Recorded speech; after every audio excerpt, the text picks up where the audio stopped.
Dupin quotidien. RMC 7h22. Victor Joannin et Marie Dupin.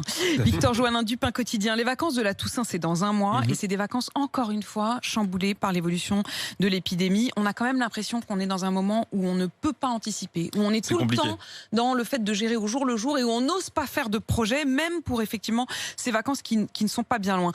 Vous avez peut-être décidé, vous qui nous écoutez, d'attendre le dernier moment avant de décider si oui ou non vous pouvez partir à l'étranger, notamment parce qu'il y a beaucoup de restrictions et elles changent régulièrement. Comment on fait, Victor Joannin? Quelles sont d'abord les destinations qui sont ouvertes? Alors, pas besoin de test pour vous rendre en Grèce, en Turquie ou en Italie. Une attestation sur l'honneur suffit. Pour le Portugal, hormis les îles de Madère et des Açores, pas besoin de test non plus, mais un contrôle de la température est effectué à votre arrivée. Si vous avez de la fièvre, vous êtes placé en isolement et vous devez réaliser un test PCR.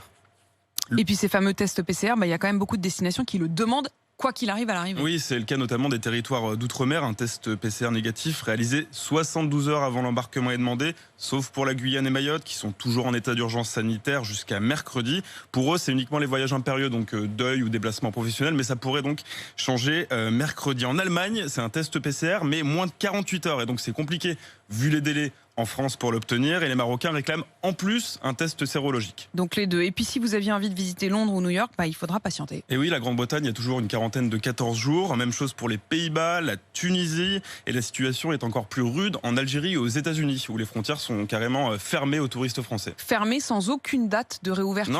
On ne peut même pas faire le projet d'y aller plus loin dans l'année. Pour terminer, le cas de la Belgique, palme d'or de la complexité. Il faut s'accrocher pour comprendre. Vous avez quand même tenté dans ce labyrinthe, Victor. La quarantaine pour aller en Belgique de 14 jours est obligatoire ou recommandée en fonction du département français d'où vous venez. Seule exception, la Creuse. Si vous venez de la Creuse, il n'y a pas besoin de quarantaine. Allez-y, c'est le moment. Allez en Belgique. Pas besoin de quarantaine non plus si vous êtes un travailleur frontalier ou que vous habitez à la frontière et que vous traversez la frontière pour aller faire le plein ou acheter des cigarettes, pas quarantaine non plus. Si vous allez en Belgique pour un voyage essentiel, il y a 14 critères pour un voyage essentiel. Ça peut être pour rendre visite à votre petite amie, mais dans ce cas-là, il faudra prouver que vous êtes en couple depuis au moins 2 ans, avec, je sais pas, une photo.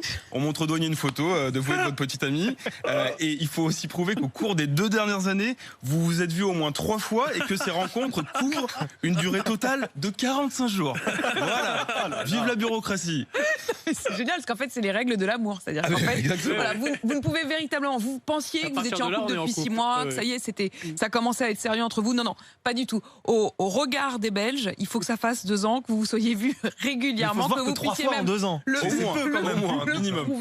Alors, j'ose le dire, on dirait un peu une blague belge quand même. Oui, et puis bon, ils n'ont rien à nous envier en termes de bureaucratie, les Belges. Pour toutes ces infos, quelle que soit la destination, c'est simple, vous tapez conseil aux voyageurs plus le nom de votre destination sur Internet et vous aurez les infos les plus fiables du ministère des Affaires étrangères français. Voilà, il vaut mieux s'en remettre à lui.